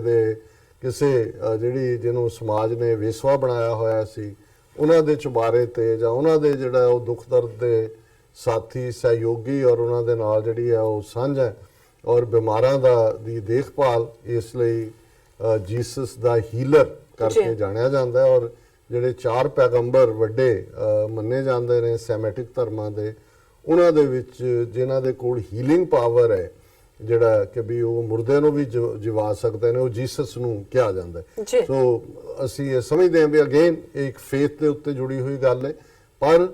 ਇਹ ਗੱਲ ਵੀ ਦੇਖਣ ਵਾਲੀ ਹੈ ਕਿ ਵੀ ਅੱਜ ਜਿਹੜੇ ਔਰ ਇਹ ਹਰ ਮਜ਼ਹਬ ਦੇ ਵਿੱਚ ਇੱਕ ਆਪਣੀ ਕਿਸਮ ਦੀ ਡੀਜਨਰੇਸ਼ਨ ਹੈ ਕਿ ਅਸੀਂ ਜਿਹੜੀ ਟਰੂ ਟੀਚਿੰਗ ਸੀ ਉਹਨਾਂ ਤੋਂ ਪਾਸੇ ਹਟ ਕੇ ਹਰ ਚੀਜ਼ ਨੂੰ ਕਮਰਸ਼ੀਅਲ ਬਜ਼ਾਰੂ ਬਣਾ ਦਿੱਤਾ ਹੈ। ਉਸ ਦੇ ਥੱਲੇ ਵੱਡੀਆਂ ਵੱਡੀਆਂ ਸੇਲਸ ਲੱਗਦੀਆਂ ਨੇ, ਵੱਡੇ ਵੱਡੇ ਕਨਸੈਸ਼ਨ ਹੁੰਦੇ ਨੇ, ਪਰ ਇਨ ਦਾ ਐਂਡ ਆਫ ਦਾ ਡੇ ਜਿਹੜਾ ਜੀਸਸ ਦਾ ਮੁੱਢਲਾ ਮੈਸੇਜ ਜਿੰਨਾ ਮੈਨੂੰ ਸਮਝ ਆਇਆ ਹੈ ਉਹ ਪਿਆਰ ਹੈ, ਲਵ ਹੈ। ਜੇ ਲਵ ਦਾਈ ਨੇਬਰ ਹੈ। ਔਰ ਜਦੋਂ ਅਸੀਂ ਈਵਨ ਅੱਜ ਬਹੁਤ ਵਾਰ ਅਸੀਂ ਨੁਕਸ ਕੱਢਣ ਦੀ ਗੱਲ ਦੇਖਦੇ ਹਾਂ, ਇੱਕ ਦੂਸਰੇ ਦਾ ਕ੍ਰਿਟਿਸਿਜ਼ਮ ਹੁੰਦਾ ਹੈ, ਦੂਸਰਾ ਹੁੰਦਾ ਤੇ ਇੱਕ ਘਟਨਾ ਜੀਸਸ ਦੀ ਜ਼ਿੰਦਗੀ ਦੀ ਜਿਹੜੀ ਮੈਨੂੰ ਹਮੇਸ਼ਾ ਹੀ ਯਾਦ ਵੀ ਰਹਿੰਦੀ ਹੈ, ਪ੍ਰਭਾਵਿਤ ਵੀ ਕਰਦੀ ਹੈ, ਕਿਉਂਕਿ ਬਹੁਤ ਸਾਰੇ ਜਿਹੜੇ ਧਾਰਮਿਕ ਕਾਨੂੰਨ ਜਿਨ੍ਹਾਂ ਚੋਂ ਇੱਕ ਸੰਗਸਾਰ ਕਰਕੇ ਮਾਰਨਾ, ਪੱਥਰ ਮਾਰ ਕੇ ਮਾਰਨਾ, ਇਹ ਯਹੂਦੀਆਂ ਦੇ ਲੀਗਲ ਕੋਡ ਦਾ ਹਿੱਸਾ ਸੀ ਕਾਨੂੰਨ ਦਾ। ਔਰ ਉਹਦੇ ਚ ਆਉਂਦਾ ਹੈ ਕਿ ਵੀ ਜੀਸਸ ਗੁਜ਼ਰ ਰਹੇ ਸੀ ਤੇ ਬਹੁਤ ਸਾਰੇ ਲੋਕ ਪੱਥਰ ਲੈ ਕੇ ਇੱਕ ਔਰਤ ਦੇ ਉੱਤੇ ਸੁੱਟਣੀ ਵਾਲੇ ਸੀ ਤੇ ਜੀਸਸ ਨੇ ਉਹਨਾਂ ਨੂੰ ਪੁੱਛਿਆ ਕਿ ਬਈ ਕੀ ਗੱਲ ਹੈ। ਉਹਨੂੰ ਕਹਿੰਦੇ ਜੀ ਇਹ ਬਦਚਲਨ ਔਰਤ ਹੈ ਔਰ ਇਸ ਦੀ ਜਿਹੜੀ ਸਜ਼ਾ ਹੈ ਉਹ ਸੰਗਸਾਰ ਕਰਨਾ, ਪੱਥਰ ਮਾਰ ਕੇ ਮਾਰਨਾ। ਤੇ ਜੀਸਸ ਨੇ ਕਿਹਾ, ਉਹਨੇ ਕਿਹਾ ਜੀ ਬਿਲਕੁਲ ਠੀਕ ਹੈ, ਤੁਸੀਂ ਸਾਰੇ ਕਾਨੂੰਨ ਨੂੰ ਮੰਨਣ ਵਾਲੇ ਹੋ, ਤੁਸੀਂ ਸਾਰੇ ਬੜੇ ਧਰਮੀ ਲੋਕ ਹੋ, ਯਹੂਦੀ ਹੋ, ਪਰ ਜ਼ਰੂਰ ਪੱਥਰ ਮਾਰੋ, ਪਰ ਪੱਥਰ ਮਾਰਨ ਤੋਂ ਪਹਿਲਾਂ ਉਹੀ ਪੱਥਰ ਮਾਰੇ ਪਹਿਲਾਂ ਜਿਹਨੇ ਆਪ ਕਦੇ ਗੁਨਾਹ ਨਾ ਕੀਤਾ ਹੋਏ। ਬਿਲਕੁਲ। ਔਰ ਉਹ ਸਾਰੇ ਹੱਥ ਜਿਹੜੇ ਨੇ ਉੱਥੇ ਹੀ ਟਿਕ ਜਾਂਦੇ ਨੇ। ਸੋ ਮੇਰਾ ਖਿਆਲ ਹੈ ਕਿ ਵੀ ਇਹ ਜਿਹੜਾ ਮੈਸੇਜ ਹੈ, ਜੇ ਈਵਨ ਅੱਜ ਜਦੋਂ ਅਸੀਂ ਇਸ ਦਿਨ ਨੂੰ ਯਾਦ ਕਰ ਰਹੇ ਹਾਂ, ਆਪਣੇ ਭਰਾਵਾਂ ਭੈਣਾਂ ਦੀ ਖੁਸ਼ੀ ਦੇ ਵਿੱਚ ਸ਼ਿਰਕਤ ਕਰ ਰਹੇ ਹਾਂ ਜੀ, ਤੇ ਜ਼ਾਹਰ ਹੈ ਵੀ ਇਹ ਸਵਾਲ ਅਸੀਂ ਆਪਣੇ ਆਪ ਨੂੰ ਜ਼ਰੂਰ ਪੁੱਛੀਏ ਕਿ ਭਾਈ ਜਿਹੜਾ ਅਸੀਂ ਕਿੱਥੇ ਖੜੇ ਹਾਂ। ਔਰ ਇਹੀ ਜਦੋਂ ਅਸੀਂ ਗੁਰਮਤ ਦੀ ਗੱਲ ਦੇਖਦੇ ਹਾਂ, ਸਿੱਖੀ ਸਿਧਾਂਤ ਦੀ ਦੇਖਦੇ ਹਾਂ, ਤੇ ਫਿਰ ਇਹੀ ਹੈ ਕਿ ਭਾਈ ਹਮ ਨਹੀਂ ਚੰਗੇ ਬੁਰਾ ਨਹੀਂ ਕੋਈ, ਵੀ ਪਹਿਲਾਂ ਸੈਲਫ ਤੋਂ ਸਟਾਰਟ ਕਰੋ। ਸੋ ਅਸੀਂ ਇਸ ਮੌਕੇ ਦੀ ਮੁਬਾਰਕਬਾਦ ਦਿੰਦੇ ਇਸ਼ੂਜ਼, ਕਿਉਂਕਿ ਵੀਕਐਂਡ 'ਚ 2 ਸੈਚਰਡੇ ਈਸਟ ਕੋਸਟ ਸਿੱਖ ਕੋਆਰਡੀਨੇਸ਼ਨ ਕਮੇਟੀ ਵੱਲੋਂ ਇੱਥੇ ਮੈਰੀਨਾ, ਵਰਲਡ ਮੈਰੀਨਾ ਦੇ ਵਿੱਚ ਉਹਨਾਂ ਨੇ ਇੱਕ ਸੈਸ਼ਨ ਰੱਖਿਆ ਹੋਇਆ ਸੀ, ਕਿਉਂਕਿ 3 ਸਾਲ ਪਹਿਲਾਂ ਈਸਟ ਕੋਸਟ ਸਿੱਖ ਕੋਆਰਡੀਨੇਸ਼ਨ ਕਮੇਟੀ ਹੋਂਦ ਦੇ ਵਿੱਚ ਆਈ। ਸੋ ਉਹਨਾਂ ਨੇ ਜਿੱਥੇ ਇੱਕ ਬਰੀਫਿੰਗ ਸੈਸ਼ਨ ਵੀ ਸੀ,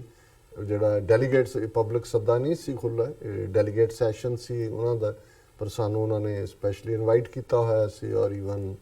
ਅਮਰੀਕਨ ਗੁਰਦੁਆਰਾ ਪ੍ਰਬੰਧਕ ਕਮੇਟੀ ਦੇ ਕੋਆਰਡੀਨੇਟਰ ਡਾਕਟਰ ਪ੍ਰਿਤਪਾਲ ਸਿੰਘ ਵੀ ਕੈਲੀਫੋਰਨੀਆ ਤੋਂ ਆਏ ਹੋਏ ਸਨ, ਇੰਡੀਆਨਾ ਤੋਂ ਭਾਈ ਸੰਤੋਖ ਸਿੰਘ, ਔਰ ਇਸੇ ਤਰ੍ਹਾਂ ਵਰਜੀਨੀਆ ਤੋਂ ਵੀ ਭਾਈ ਨਰਿੰਦਰ ਸਿੰਘ ਔਰ ਵੀਰ ਪਰਮਜੀਤ ਸਿੰਘ, ਇਹ ਸਾਰੇ ਉੱਥੇ ਪਹੁੰਚੇ। ਔਰ ਇਸੇ ਤਰ੍ਹਾਂ ਬਾਕੀ ਵੀ ਮੈਂ ਹੁਣ ਹਰ ਜਥੇਬੰਦੀ ਦਾ ਨਾਂ ਨਹੀਂ ਲਵਾਂਗਾ, ਪਰ ਇੱਕ ਇਹਦੇ ਬਾਵਜੂਦ ਕਿ ਜਦੋਂ ਹੌਲੀਡੇ ਸੀਜ਼ਨ ਸ਼ੁਰੂ ਹੁੰਦਾ ਹੈ, ਬਹੁਤ ਸਾਰੇ ਪ੍ਰੋਗਰਾਮ ਸਾਈਮਲਟੇਨੀਅਸਲੀ ਚੱਲ ਰਹੇ ਹੁੰਦੇ ਨੇ ਜੀ, ਔਰ ਲੇਕਿਨ ਇਹਦੇ ਬਾਵਜੂਦ ਇਸ ਇਕੱਠ ਦਾ ਮਕਸਦ ਉਹਨਾਂ ਦਾ ਫੰਡ ਰੇਜ਼ਿੰਗ ਵੀ ਸੀ ਔਰ ਇੱਕ ਅੱਛਾ ਰਿਸਪੌਂਸ ਸੀ ਹਰ ਪੱਖੋਂ ਹੀ। ਔਰ ਉਹਨਾਂ ਨੇ ਆਪਣਾ 3 ਸਾਲ ਦੇ ਕੰਮਾਂ ਕਾਜਾਂ ਦਾ ਜਿਹੜਾ ਲੇਖਾ ਜੋਖਾ ਵੀ ਕੀਤਾ ਜੀ, ਔਰ ਜਿਹੜਾ ਰੈਜ਼ੋਲੂਸ਼ਨ ਖਾਸ ਤੌਰ ਤੇ ਮਤਾ ਪਾਸ ਕੀਤਾ ਗਿਆ ਉਹ ਸੀ ਕਿ ਭਾਈ ਜਗਤਾਰ ਸਿੰਘ ਹਵਾਰਾ, ਜਿਨ੍ਹਾਂ ਨੂੰ 2015 ਦੇ ਸਰਬੱਤ ਖਾਲਸਾ ਨੇ ਅਕਾਲ ਤਖਤ ਸਾਹਿਬ ਦਾ ਜਥੇਦਾਰ ਥਾਪਿਆ, ਉਹਨਾਂ ਦੀ ਰਿਹਾਈ ਦੇ ਲਈ ਕੰਮ ਕਰਨਾ ਜੀ, ਔਰ ਉਸ ਦੇ ਨਾਲ ਨਾਲ ਖਾਲਿਸਤਾਨ ਦੀ ਪ੍ਰਾਪਤੀ ਦੀ ਵਚਨਬੱਧਤਾ, ਇਹ ਵੀ ਇੱਕ ਰੈਜ਼ੋਲੂਸ਼ਨ ਸੀ। ਉਸ ਸਾਰੇ ਪ੍ਰੋਗਰਾਮ ਨੂੰ, ਜਿਹੜਾ ਲਗਭਗ 4 ਘੰਟੇ ਦਾ ਹੋਏਗਾ, ਸਾਡੀ ਟੀਮ ਨੇ ਕੈਮਰਾਬੰਦ ਕੀਤਾ ਜੀ, ਔਰ ਆਉਣ ਵਾਲੇ ਦਿਨਾਂ 'ਚ ਉਸ ਨੂੰ ਦਿਖਾਇਆ ਜਾਏਗਾ। ਔਰ ਉਸੇ ਹੀ ਪ੍ਰੋਗਰਾਮ ਦੇ ਉੱਤੇ ਗੁਰਦੁਆਰਾ ਸੰਤ ਸਾਗਰ ਤੋਂ ਬਾਬਾ ਸੱਜਣ ਸਿੰਘ ਵੀ ਆਏ ਹੋਏ ਸਨ। ਸੋ ਉਹਨਾਂ ਨੇ ਸਾਨੂੰ ਸੱਦਾ ਦਿੱਤਾ ਹੈ ਕਿ ਵੀ ਅਸੀਂ ਵੱਡੇ ਸਾਹਿਬਜ਼ਾਦਿਆਂ ਦਾ ਸ਼ਹੀਦੀ ਦਿਨ ਮਨਾ ਰਹੇ ਹਾਂ ਗੁਰਦੁਆਰਾ ਸੰਤ ਸਾਗਰ, ਜੇ ਤੁਸੀਂ ਆ ਸਕੋ। ਸੋ ਸਾਡੇ ਲਈ ਇਹ ਇੱਕ ਚੰਗਾ, ਇੱਕ ਖੁਸ਼ਕਿਸਮਤੀ ਹੁੰਦੀ ਹੈ ਜੇ ਗੁਰੂ ਕੀ ਸੰਗਤ ਦੇ ਦੀਦਾਰ ਹੋਣ ਜੀ, ਔਰ ਅਸੀਂ ਉਸ ਦੀਵਾਨ ਦੇ ਵਿੱਚ 3-4 ਘੰਟੇ ਜਿਹੜੀ ਹੈ ਉਹ ਮੌਜੂਦਗੀ ਵੀ ਰੱਖੀ, ਔਰ ਟੀਵੀ 84 ਨੇ ਉਸ ਨੂੰ, ਸਾਡੀ ਟੀਮ ਨੇ ਕਵਰ ਵੀ ਕੀਤਾ ਜੀ, ਔਰ ਬੜਾ ਅੱਛਾ ਮਾਹੌਲ ਹੁੰਦਾ ਹੈ ਉੱਥੇ, ਇੱਕ ਬੰਦਗੀ ਦਾ ਔਰ ਇੱਕ ਆਪਣੇ ਕਿਸਮ ਦੀ ਸੇਵਾ ਦਾ। ਔਰ ਮੈਂ ਦੇਖਦਾ ਕਿ ਜਿੱਥੇ ਜਿੱਥੇ ਵੀ ਸਿੱਖ ਬੈਠੇ ਨੇ, ਇਹ ਸਾਰਾ ਹੀ ਜਦੋਂ ਅਸੀਂ ਦਸੰਬਰ ਦੇ ਇਹਨਾਂ ਦਿਨਾਂ ਦੀ ਗੱਲ ਕਰਦੇ ਹਾਂ, ਤੇ ਇਹ ਸਾਡੇ ਲਈ ਜਿੱਥੇ ਵੈਰਾਗ ਦੇ ਦਿਨ ਵੀ ਨੇ, ਉੱਥੇ ਸਾਡੇ ਲਈ ਯਾਦ ਦਹਾਨੀ ਵੀ ਹੈ ਕਿ ਜਿਹੜਾ ਫੇਥ ਹੈ ਉਸ ਦੇ ਲਈ ਕਿਵੇਂ ਨੰਨੀਆਂ ਜੰਦਾਂ ਵੱਡੇ ਸਾਕੇ 7 ਤੇ 9 ਸਾਲ ਦੇ ਸਾਹਿਬਜ਼ਾਦਾ ਜ਼ੋਰਾਵਰ ਸਿੰਘ, ਸਾਹਿਬਜ਼ਾਦਾ ਫਤਿਹ ਸਿੰਘ ਨੀਹਾਂ 'ਚ ਖਲੋ ਜਾਂਦੇ ਨੇ, ਔਰ ਗੱਭਰੂ 14 ਤੇ 16 ਸਾਲ ਦੇ ਸਾਹਿਬਜ਼ਾਦਾ ਅਜੀਤ ਸਿੰਘ, ਸਾਹਿਬਜ਼ਾਦਾ ਜੁਝਾਰ ਸਿੰਘ ਕਿਵੇਂ ਜੰਗ ਦੇ ਮੈਦਾਨ ਦੇ ਵਿੱਚ ਜੂਝਦੇ ਨੇ, ਔਰ 1.25 ਲੱਖ ਸੇ ਇੱਕ ਲੜਾਊਂ ਤਬ ਗੋਬਿੰਦ ਸਿੰਘ ਨਾਮ ਕਹਾਊਂ, ਜਿਹੜਾ 10ਵੇਂ ਪਾਤਸ਼ਾਹ ਦਾ ਇਹ ਬਿਰਦ ਸੀ, ਉਸ ਨੂੰ ਸੱਚਮੁੱਚ ਗੁਰੂ ਕੇ ਸਾਹਿਬਜ਼ਾਦੇ, ਇਹ ਚਮਕੌਰ ਦੀ ਗੜੀ, 40 ਸਿੱਖ, 10 ਲੱਖ ਦਾ ਫੌਜ ਦਾ ਘੇਰਾ, ਔਰ ਮਾਤਾ ਗੁਜਰੀ, ਜਿਨ੍ਹਾਂ ਦੇ ਬਾਰੇ ਤਾਂ ਇਹੀ ਹੈ ਕਿ ਭਾਈ ਉਹ ਮਾਤਾ ਜਿਸ ਦੇ ਪਤੀ ਵੀ ਸ਼ਹੀਦ, ਪੁੱਤਰ ਗੁਰੂ ਗੋਬਿੰਦ ਸਿੰਘ ਸਾਹਿਬ, ਅੱਗੋਂ ਪੋਤੇ ਵੀ ਸ਼ਹੀਦ, ਔਰ ਉਸ ਸਾਰੇ ਚੋਂ ਜਿਹੜਾ ਸਬਕ ਉਹਨਾਂ ਨੇ ਦ੍ਰਿੜ ਕਰਵਾਇਆ ਆਪਣੇ ਪੋਤਿਆਂ ਨੂੰ, ਆਪਣੀ ਆਲ ਔਲਾਦ ਨੂੰ, ਉਸ ਦੇ ਉੱਤੇ ਉਹਨਾਂ ਨੇ ਪਹਿਰਾ ਦਿੱਤਾ ਕਿ ਹਮਰੇ ਬੰਸ ਰੀਤ ਆਈ, ਸੀਸ ਦੇਤ ਪਰ ਧਰਮ ਨਾ ਜਾਈ। ਔਰ ਇਹ ਗੁਰੂ ਅਰਜਨ ਸਾਹਿਬ ਦੀ ਸ਼ਹਾਦਤ ਤੋਂ ਸ਼ੁਰੂ ਹੋਇਆ ਸ਼ਹੀਦੀਆਂ ਦਾ ਸਫ਼ਰ। ਸੋ ਉਹਨਾਂ ਨੂੰ ਵੀ ਅਸੀਂ ਆਉਣ ਵਾਲੇ ਦਿਨਾਂ 'ਚ 26 ਤਰੀਕ ਨੂੰ ਜਿਹੜਾ ਛੋਟੇ ਸਾਹਿਬਜ਼ਾਦਿਆਂ ਔਰ ਮਾਤਾ ਗੁਜਰੀ ਜੀ ਦਾ ਸ਼ਹੀਦੀ ਦਿਨ, ਉਸ ਦਿਨ ਅਸੀਂ ਇਸ ਤੇ ਵਿਚਾਰ ਕਰਾਂਗੇ। ਸੋ ਇਸ ਨੂੰ ਵੀ ਅਸੀਂ ਆਉਣ ਵਾਲੇ ਦਿਨਾਂ 'ਚ ਆਪਣੇ ਦਰਸ਼ਕਾਂ ਦਾ ਰੂਬਰੂ ਕਰਾਂਗੇ, ਜਿਹੜੀ ਰਿਕਾਰਡਿੰਗ ਕੀਤੀ। ਜਿਹੜਾ ਇਸ਼ੂ ਇਹ ਸਾਰੇ ਦੇ ਨਾਲ ਮੈਂ ਸਮਝਦਾ ਵੀ ਸਾਡੇ ਲਈ ਇੰਪੋਰਟੈਂਟ ਹੈ, ਪਰ ਇਹ ਭਾਰਤੀ ਹਕੂਮਤ ਦੀ ਕਿਸ ਕਿਸਮ ਦੀ ਪਹੁੰਚ ਹੈ ਡਾਇਸਪੋਰਾ ਸਿੱਖਾਂ ਪ੍ਰਤੀ, ਕਿਉਂਕਿ ਜਦੋਂ ਇੰਗਲੈਂਡ ਦੇ ਵਿੱਚ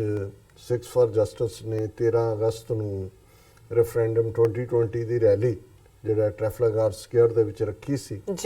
ਤੇ ਕਿਵੇਂ 3 ਵਾਰ ਭਾਰਤੀ ਜਿਹੜੀ ਵਿਦੇਸ਼ ਮੰਤਰਾਲਾ ਹੈ ਉਹਨਾਂ ਦਾ ਫੋਰਨ ਅਫੇਅਰਸ, ਉਹਨਾਂ ਨੇ 3 ਵਾਰ ਆਫੀਸ਼ੀਅਲ ਡਿਮਾਰਸ਼ੇ ਦਿੱਤੇ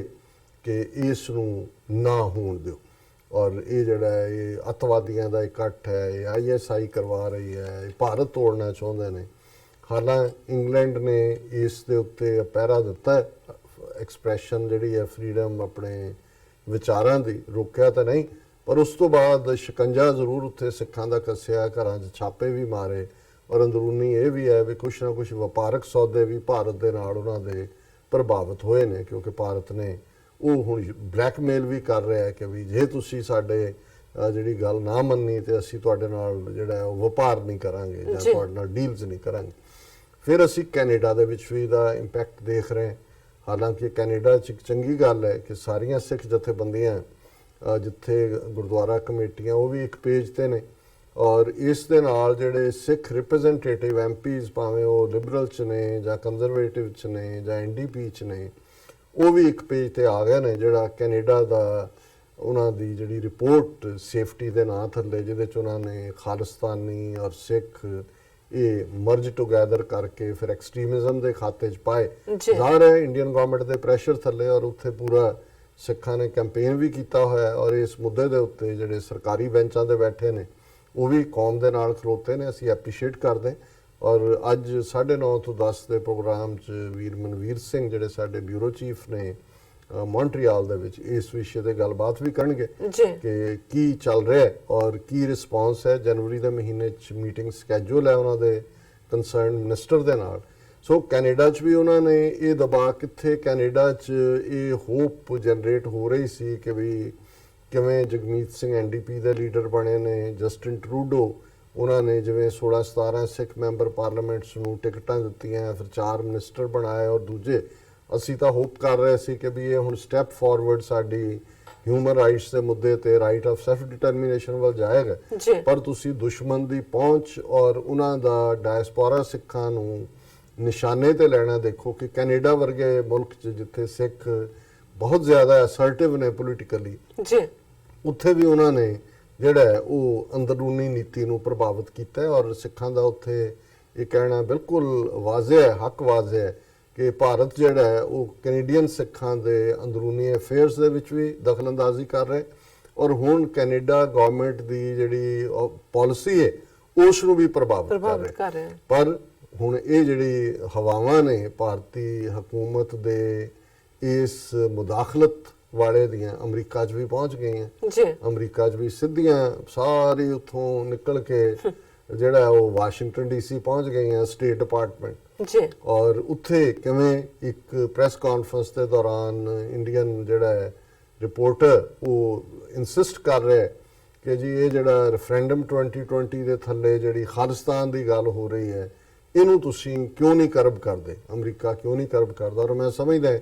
ਵੀ ਕੱਲ ਨੂੰ ਕੀ ਹੋਏਗਾ ਇੱਥੇ ਅੰਦਰੂਨੀ ਹੈ, ਕੀ ਕੋਆਪਰੇਟ ਇੱਕ ਦੂਜੇ ਨਾਲ ਕਰ ਰਹੇ ਨੇ ਸਾਨੂੰ ਨਹੀਂ ਪਤਾ ਹੈ, ਕਿਉਂਕਿ ਅਲਟੀਮੇਟਲੀ ਵਪਾਰ ਜਿਹੜਾ ਹੈ ਜਦੋਂ ਗੱਲ ਪੈਸੇ ਦੇ ਉੱਤੇ ਆ ਜਾਂਦੀ ਹੈ ਤੇ ਸਾਰੀਆਂ ਹੀ ਜਿਹੜੀਆਂ ਕੰਟਰੀਜ਼ ਨੇ ਇਹ ਵਪਾਰ ਨੂੰ ਤਰਜੀਹ ਦਿੰਦੀਆਂ, ਉਹਨਾਂ ਦੇ ਲਈ ਕੋਈ ਹਿਊਮਨ ਵੈਲਿਊ ਜਾਂ ਹਿਊਮਨ ਰਾਈਟਸ ਮੈਟਰ ਨਹੀਂ ਕਰਦੇ। ਪਰ ਫਿਰ ਵੀ ਜਿਵੇਂ ਅਮਰੀਕਾ ਦੇ ਵਿੱਚ ਜਾਂ ਈਵਨ ਕੈਨੇਡਾ 'ਚ ਵੀ ਜੇ ਬਿਲ ਆਫ ਰਾਈਟਸ ਦੀ ਅਸੀਂ ਗੱਲ ਕਰੀਏ, ਉਹਦੇ ਥੱਲੇ ਜਿਹੜਾ ਕੱਲ ਤੱਕ ਕੈਨੇਡਾ ਦੇ ਸਾਰੇ ਪ੍ਰਾਈਮ ਮਿਨਿਸਟਰ ਡਿਫੈਂਡ ਕਰਦੇ ਰਹੇ ਨੇ, ਈਵਨ ਜਸਟਿਨ ਟਰੂਡੋ ਨੇ ਵੀ ਭਾਰਤ ਵਿਜ਼ਿਟ ਵੇਲੇ ਕੀਤਾ ਕਿ ਭਾਈ ਪੀਸਫੁਲੀ ਆਪਣੀ ਗੱਲ ਜਿਹੜੀ ਹੈ ਉਹ ਕਹਿਣ ਦਾ ਹੱਕ ਹੈ, ਭਾਵੇਂ ਕਿਸੇ ਦਾ ਕੋਈ ਵੀ ਓਪੀਨੀਅਨ ਹੋਏ। ਪਰ ਜਿਸ ਚਲਾਕੀ ਦੇ ਨਾਲ ਭਾਰਤ ਨੇ ਜਿਹੜੀ ਪੀਸਫੁਲ ਮੂਵਮੈਂਟ ਹੈ ਖਾਲਿਸਤਾਨ ਦੇ ਲਈ, ਬੇਸ਼ੱਕ ਰੈਫਰੈਂਡਮ 2020 ਇੱਕ ਨਾਨ ਬਾਈਂਡਿੰਗ ਜਿਹੜਾ ਕੈਂਪੇਨ ਹੈ, ਉਹਨੂੰ ਕਹਿੰਦੇ ਵੀ ਕੈਂਪੇਨ ਨੇ ਨਾਨ ਬਾਈਂਡਿੰਗ, ਕਿਉਂਕਿ ਕੋਈ ਯੂਨਾਈਟਿਡ ਨੇਸ਼ਨਸ ਦੇ ਥੱਲੇ ਨਹੀਂ ਹੋ ਰਿਹਾ, ਨਾ ਹੀ ਕੋਈ ਇੰਡੀਅਨ ਗਵਰਨਮੈਂਟ ਦੀ ਮਰਜ਼ੀ ਨਾਲ ਹੋ ਰਿਹਾ, ਜਿਵੇਂ ਕਿ ਜਿਹੜਾ ਕੁਬੈਕ 'ਚ ਕੈਨੇਡਾ ਦੀ ਗਵਰਨਮੈਂਟ ਦੀ ਮਰਜ਼ੀ ਨਾਲ ਹੋਇਆ, ਜਾਂ ਸਕਾਟਲੈਂਡ 'ਚ ਇੰਗਲੈਂਡ ਦੀ ਗਵਰਨਮੈਂਟ ਦੀ ਮਰਜ਼ੀ ਨਾਲ ਹੋਇਆ। ਔਰ ਇਸੇ ਤਰ੍ਹਾਂ ਜਿੱਥੇ ਨਾਨ ਬਾਈਂਡਿੰਗ ਜਦੋਂ ਕਿਹਾ ਜਾਂਦਾ ਹੈ, ਇਹ ਤਾਂ ਉਵੇਂ ਹੀ ਹੈ ਜਿਵੇਂ ਉੱਥੇ ਕੈਟਾਲੋਨੀਆ ਦੇ ਵਿੱਚ ਹੈ ਜਾਂ ਨਾਰਦਰਨ ਕੁਰਦਿਸਤਾਨ ਦੇ ਵਿੱਚ ਹੋਇਆ ਸੀ, ਜੇ UN ਦੇ ਥੱਲੇ ਹੋਇਆ ਜਿਵੇਂ ਈਸਟ ਤੈਮੂਰ ਦੇ ਵਿੱਚ ਹੋਇਆ। ਔਰ ਬਿਲਕੁਲ ਉਹਨਾਂ ਨੇ ਆਪਣੀ ਜਿਹੜੀ ਮੁਹਿੰਮ ਹੈ ਉਹ ਪੀਸਫੁਲੀ ਰੱਖੀ ਹੋਈ ਹੈ। ਲੇਕਿਨ ਇਹਦੇ ਬਾਵਜੂਦ ਜਿਵੇਂ ਭਾਰਤੀ ਮੀਡੀਆ ਨੇ, ਭਾਰਤੀ ਹਕੂਮਤ ਨੇ, ਉਹਨਾਂ ਦੇ ਜਿਹੜਾ ਵਿਦੇਸ਼ ਮੰਤਰਾਲਾ ਹੈ, ਉਹਨਾਂ ਨੇ ਇਹਨੂੰ ISI ਦੇ ਨਾਲ ਵੀ ਜੋੜਿਆ, ਪੰਜਾਬ ਦੀ ਦਹਿਸ਼ਤਗਰਦੀ ਦੇ ਨਾਲ ਜਿਹੜੀ ਇਹਨਾਂ ਦੀ ਆਪਣੀ ਕ੍ਰੀਏਟ ਕੀਤੀ ਹੁੰਦੀ ਹੈ ਬਹੁਤ ਵਾਰ। ਔਰ ਜਿਵੇਂ ਕੈਪਟਨ ਅਮਰਿੰਦਰ ਸਿੰਘ ਹਿੰਦੂ ਤਵੀਆਂ ਦਾ ਧੁੰਮ ਛੱਲਾ, ਇਸ ਸਾਰੇ ਨੂੰ ਰਲਗੜ ਕਰਕੇ ਈਵਨ ਖਾਲਿਸਤਾਨ ਦੀ ਗੱਲ ਨੂੰ ਜਿਹੜਾ ਪੀਸਫੁਲ ਤਰੀਕੇ ਨਾਲ ਕਰਨਾ ਵੀ ISI ਦੇ ਨਾਲ ਜੋੜ ਕੇ, ਜਿਵੇਂ ਕਰਤਾਰਪੁਰ ਦੇ ਲਾਂਘੇ ਦੇ ਉੱਤੇ ਉਹਨੇ ਡਰਟੀ ਪੋਲਿਟਿਕਸ ਕੀਤੀ ਹੈ ਔਰ ਲਗਾਤਾਰਤਾ ਨਾਲ ਕਰ ਰਿਹਾ। ਔਰ ਪਿਛਲੇ ਦਿਨਾਂ 'ਚ ਉਹਨੇ ਇੱਕ ਬੜਾ ਡੈਮੇਜਿੰਗ ਕਿਸਮ ਦਾ ਜਿਹੜਾ ਉਹ ਐਡੀਟੋਰੀਅਲ ਜਿਹੜਾ ਕਿ ਕਾਲਮ ਵੀ ਲਿਖਿਆ ਟ੍ਰਿਬਿਊਨ 'ਚ, ਦਲ ਖਾਲਸਾ ਵੱਲੋਂ ਉਹਦਾ ਜਵਾਬ ਵੀ ਦਿੱਤਾ ਗਿਆ, ਬਹੁਤ ਢੁਕਵਾਂ ਜਵਾਬ ਹੈ ਜੀ। ਲੇਕਿਨ ਮੈਂ ਪਹਿਲਾਂ ਅਮਰੀਕਾ ਦੀ ਗੱਲ ਕਰਾਂ ਕਿ ਇੱਥੇ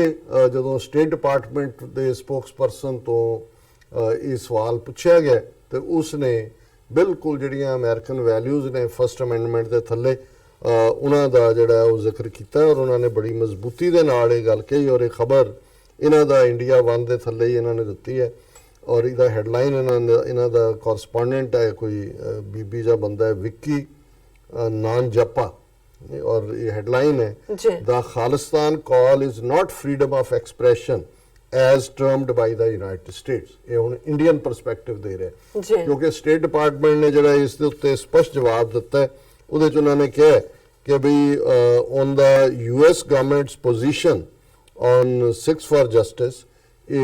US State Department spokesperson said, "We have freedom of speech in the United States. We have freedom of association, and these are bedrock principles of First Amendment, and these bedrock principles of कर रहे हैं miss सिक line ਜਿਹਦੇ 'ਚ ਉਹਨੇ ਕਿਹਾ ਕਿ ਵੀ in this country that is protected by the First Amendment and that is a bedrock of American society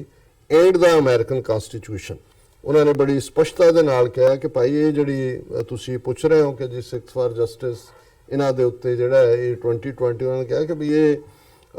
freedom of expression ਹੈ United States, freedom of association, ਇੱਕ ਥਾਂ ਤੇ ਕਿਤੇ ਵੀ ਇਕੱਠੇ ਹੋ ਸਕਣਾ ਔਰ ਇਹ ਨੇ ਚਟਾਨ ਵਰਗੇ ਪ੍ਰਿੰਸੀਪਲ ਜਿਨ੍ਹਾਂ 'ਚ America the freedom of speech protected ਹੈ ਫਸਟ ਅਮੈਂਡਮੈਂਟ ਦੇ ਥੱਲੇ। ਕਿਉਂਕਿ ਅਮਰੀਕਾ ਦੀ ਫਸਟ ਅਮੈਂਡਮੈਂਟ ਸਾਰੇ ਹੱਕ ਦਿੰਦੀ ਹੈ ਕਿ ਤੁਸੀਂ ਜਿਹੜਾ ਕੁਝ ਵੀ ਜਿਹੜਾ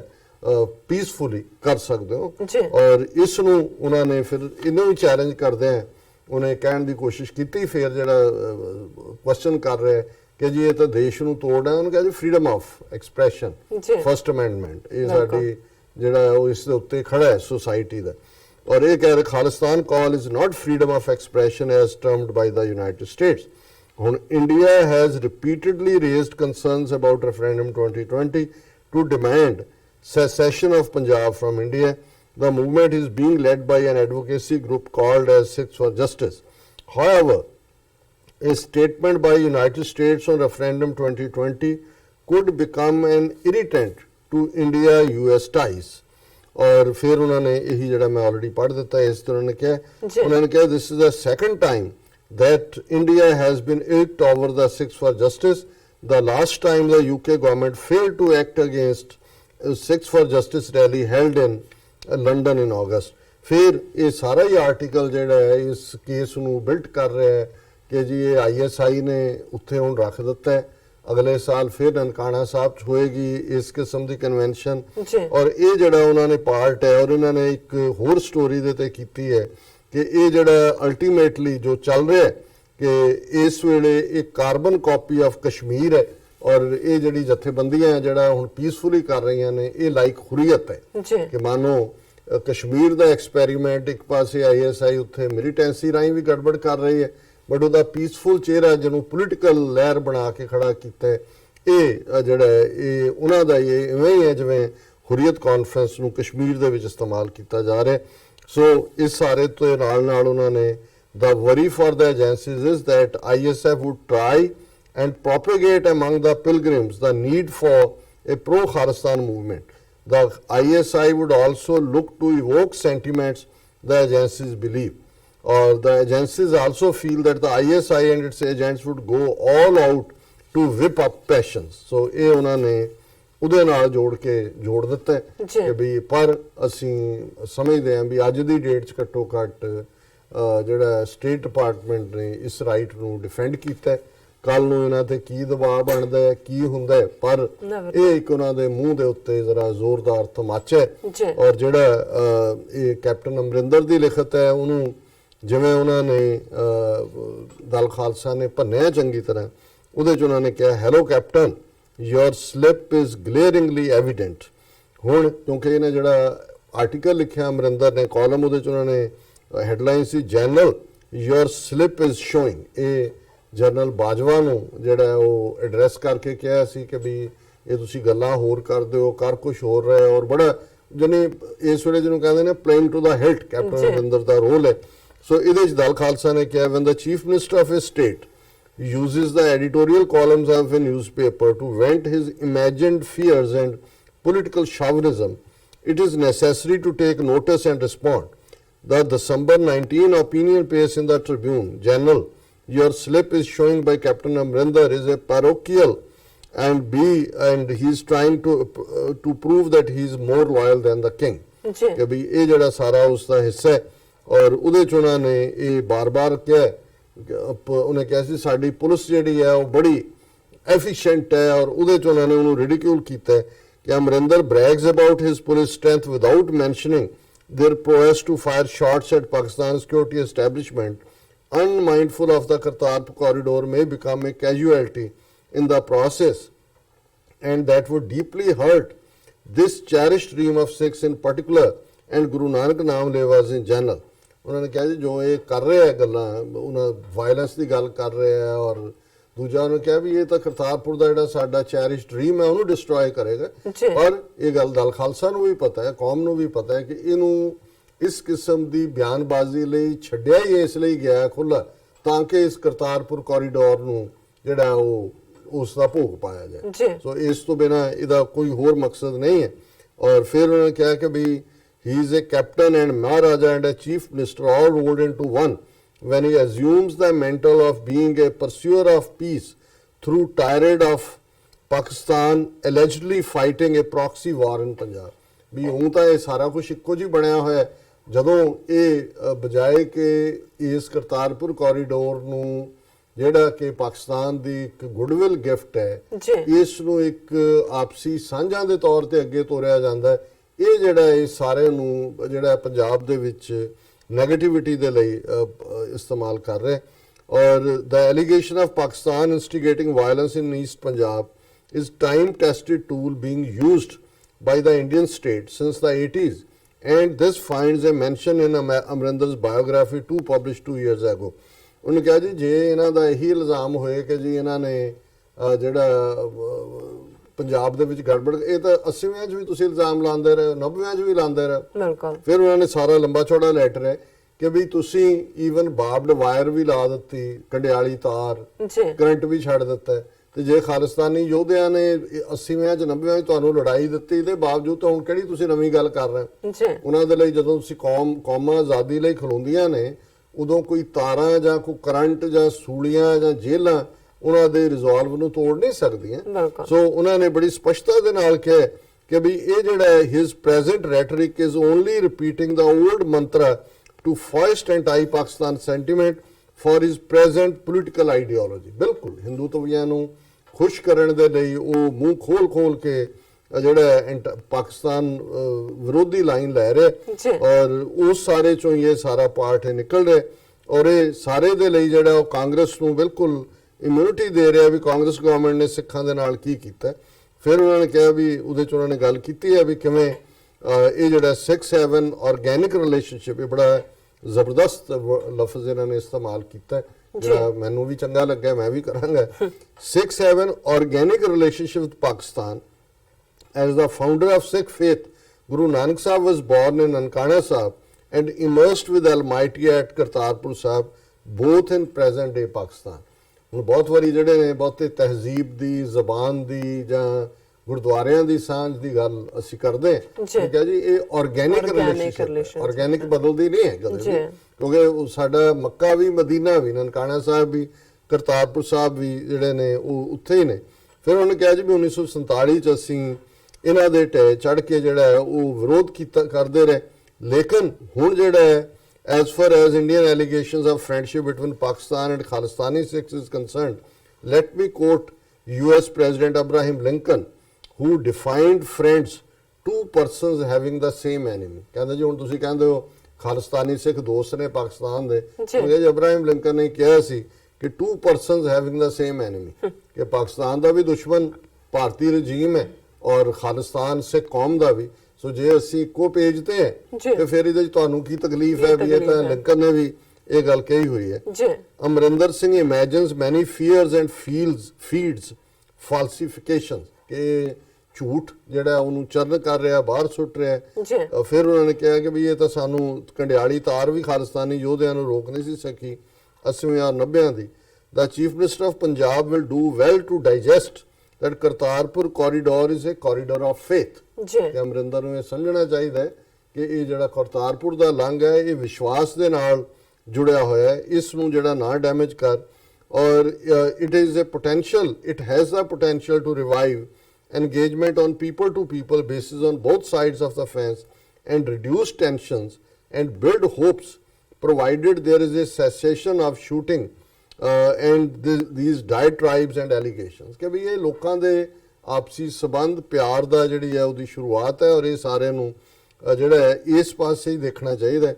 chief minister has referred to the increased police strength of Punjab as a challenge to Pakistan and its army. What a childish statement. Increased number of security forces do not win wars for nations anymore. A political resolution of the conflict is the solution. India has deployed more than 500,000 army